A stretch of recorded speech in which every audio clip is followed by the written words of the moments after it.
Who needs reality when you have a full sack, infinite alchemical gold, and 0 brain cells? You're a glitch in the system, man. And the more that you see through the BS of the system and you recognize that this is all just a highly sophisticated Xbox digital biosphere game in which you get to discover how the game works. The whole point of the game really is to figure out how the game works and not be ashamed when you maybe aren't living up to the standard or the principle that you feel like you deserve or that you feel like you should be at. Because deserve and should and could have and would have, like, these are all narrative structures. And so be very mindful of the narrative structure that you're telling yourself. And the more that you exit these symbolic narrative structures that are keeping you in scarcity, that are keeping you in lack, that are keeping you from having healthy relationships, that are keeping you from all these, being well off financially, all these different things, everything starts to show you that there's more to this than meets the eye. And yet the same people that are stuck in the system, they're going to start to look at you and they're going to start to really try to get you back into the system. In fact, they might not be able to stop looking at you. Like, they can't stop looking at you because they're trying to see what it is about your energy that is so different from everybody else. And here you are, just being authentic, just being true to yourself, just being honest with yourself. Like, you don't need to be, when you're on the spiritual path, you don't really try to be certain things after a while. Like, you don't try to be anything. You just be whatever it is that the situation is calling for. You're not trying to push a timeline away, and you're not trying to hold on to a timeline either. You have to let go of timelines, or let go of these, if I don't get it in one day or by this day, it's not going to happen. Because that's a narrative structure, right? That's a symbolic narrative structure. Instead, you can just trust. You can just trust in the universe. You can just ignore the people that can't stop staring at you. Ignore the people that are trying to take you off the path. Ignore the reality and focus on what you actually want to manifest. And when I say manifest, I mean probabilistically actualize. Because you're increasing the probability that you will actualize whatever it is that you want to have happen. So it's really about trust. It's really about letting go of these narrative structures that you've placed yourself in, or these plans that you've placed yourself in, and being open to whatever comes. And something that I've been practicing more recently is being the infinite space and emptiness. Not like I'm empty, but I'm the space where things happen. Like, whatever's happening is happening with me and through me. The world is happening around me, and the soul of existence is happening through me. And the more that I'm acting in this way, the more at ease I am, the more unbothered I am. And yet, at the same time, I just focus on what I know I need to focus on, and I start to act in a certain way that the construct that we live in, this mathematical construct, has no other option except to bend to the will of my soul through the soul of existence, because it's not really my will. It is my will, but it's not. It's the will that it's expressing itself through me. Right? It's the will of the soul of existence expressing itself through me. And so these people are going to notice you. They're going to see you in a particular way. They're going to see how you respond to things and the way that you act. And they're going to try to test you, especially if they're trying to get something from you, they're going to try to test you. And this testing is dependent entirely upon the way that you've acted previously. But one thing that you can be sure of is that they're going to test you. However, don't even like take that, to be in your narrative structure. If you don't think that they're going to test you, just don't think it. Like, if you just trust that they're not going to test you, then just trust that they're not going to test you. But part of the process is getting out of this. I don't know what is going on. The noise campaigns are back. But that's okay. We carry on. We carry forward. This is another thing that will happen when you start to really exit the matrix, so to speak. When you exit the matrix and you just start to live and ignore reality, assume that whatever it is that you want to have happen is already happening or is already going to be there. Think of it as like a vertical timeline. Instead of linear going across and horizontally, now there's like a vertical timeline in which you just say, okay, I'm going to be here. We're just going to ignore that. We're going to ignore all of this because we're going to continue forward. This is a practice in real time about how to ignore reality and stay focused on what they actually don't want us to be focused on, because that's the whole thing, right? The powers that be, whoever this is, does not want you to be focused on certain things. And it's come to my attention recently that there was a comedian on another comedian's podcast, and I don't want to say exactly names here because I don't want to get into the nitty gritty, but it rhymes with Bro Jogan, and Cleo Tom was on Bro Jogan and their podcast and that experience, and Bro Jogan completely gaslit this guy. He completely gaslit him, and he was blaming antidepressants, and he was blaming how he's just seeing like he's kooky and all this stuff. And I was thinking to myself, oh my gosh, it's finally like, and people in the comments were finally realizing that, oh, Bro Jogan is fake. Oh, we have no more thought leaders. We have no more thought leaders. Oh dear. Oh no. Oh. If you're just realizing that Bro Jogan is fake, I mean, well, it's better late than never. But also, yeah, I mean, this is, it's not a surprise. It's not a surprise. And, maybe it needed to happen for people to wake up. But this is what I foresee going on in the future. Because we have a couple of different timelines that I foresee us going through.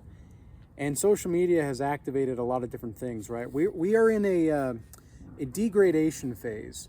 In alchemy, you might call it the Negrito phase, where the blackening or the dark night of the soul for the collective.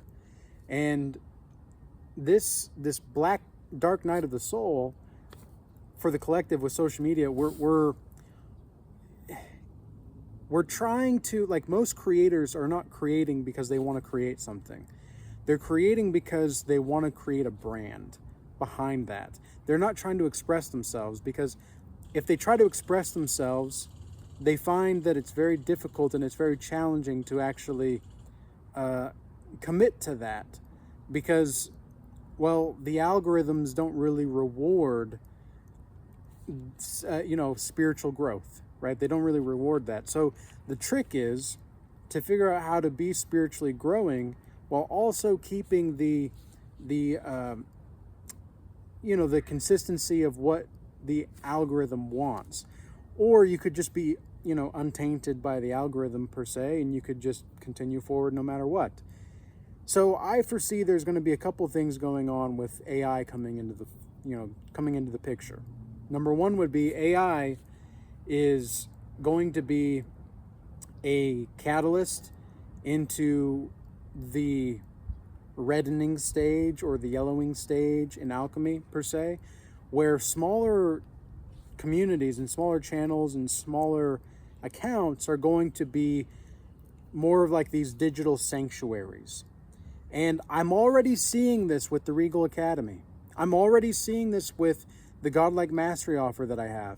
The Godlike Mastery offer that I have, specifically the types of people that are coming to me for those types of spiritual transformations, those like 3-month commitments, financial commitment, everything that they're going to go through. They're going to make this really big financial change, spiritual change, physical, emotional change. They all have a particular type of, let's say, frequency to them. And this is that they are, in a way, they already have experienced many different things that they want to experience. And now it's about refining everything that they've already experienced. And it's about, okay, well, I need basically a blueprint to get me to an internal sanctuary so that I can let go of that blueprint one day and create my own blueprint for myself, which again, it's maybe a philosophy of no philosophy. It's a blueprint of no blueprint, right? And which is what I aim to do essentially. Like, I'm an architect for the Regal Academy and the Godlike Mastery offer as well, but I'm not like the thing that, or the role for those things. I'm just the offer, right? I'm not the one who offers. I'm not the one who's helping in those offers or in those classes. I am the offer and the class itself, right? So that's more of how I see myself. And even then, like, I'm not attached to the identity there. It's just I am the process. So digital sanctuaries are going to be definitely off the charts. And again, I'm already seeing this with Regal Academy. And what's going to happen is that the people are going to start to compete, not for viral growth, which, even just thinking about the term and the etymology of those words, viral growth, it's not really a good thing actually. They're going to be competing for depth growth. So this depth growth is actually going to be more beneficial for everybody in the long run, because, well, now you have actual places where knowledge and wisdom is going to be more rare. I don't want to say scarce. It's going to be more rare, but the value is going to be ever increasing. More so than any type of food, any type of luxury, because AI is going to take care of all this stuff.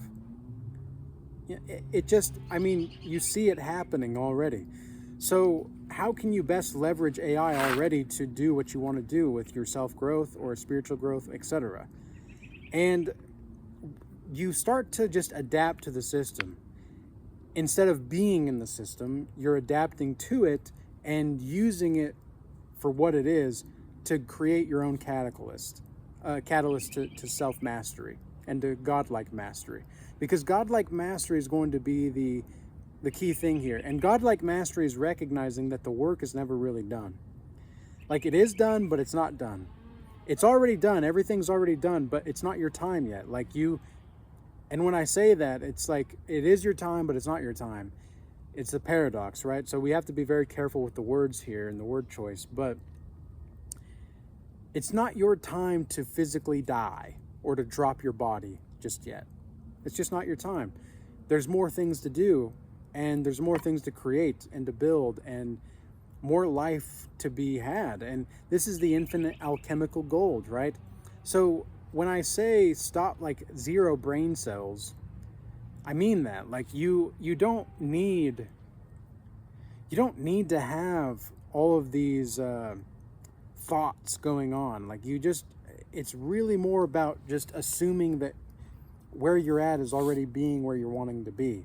It's like that vertical, like, notice, okay, we, like, 5-10 minutes ago, we just ignored all of the noise campaigns, right? We've ignored all the noise campaigns, and where are they now?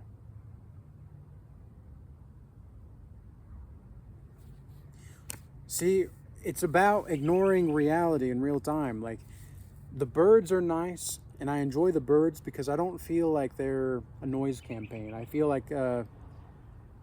as though I'm one with the birds, and I'm one with the squirrels, and I'm one with the trees. I feel really one with everything, but I can tell by the energy of certain things when they're trying to take me off the path, right?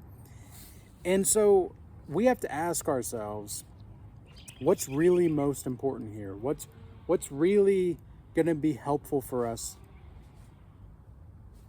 to continue with as we maneuver forth in the world? And yeah, people are going to say what they're going to say. They're going to look at the work they're going to look at. But we don't have to pay attention to these people. We don't have to focus on these people. We can just live righteous. Like, remember Johnny Cash's song, When the Man Comes Around. He's like, whoever is unjust, let him be unjust still. And let him who is righteous, let him be righteous still. Let it be. Let it be, man. Like the Beatles say too. Let it be, let it be, let it be, let it be.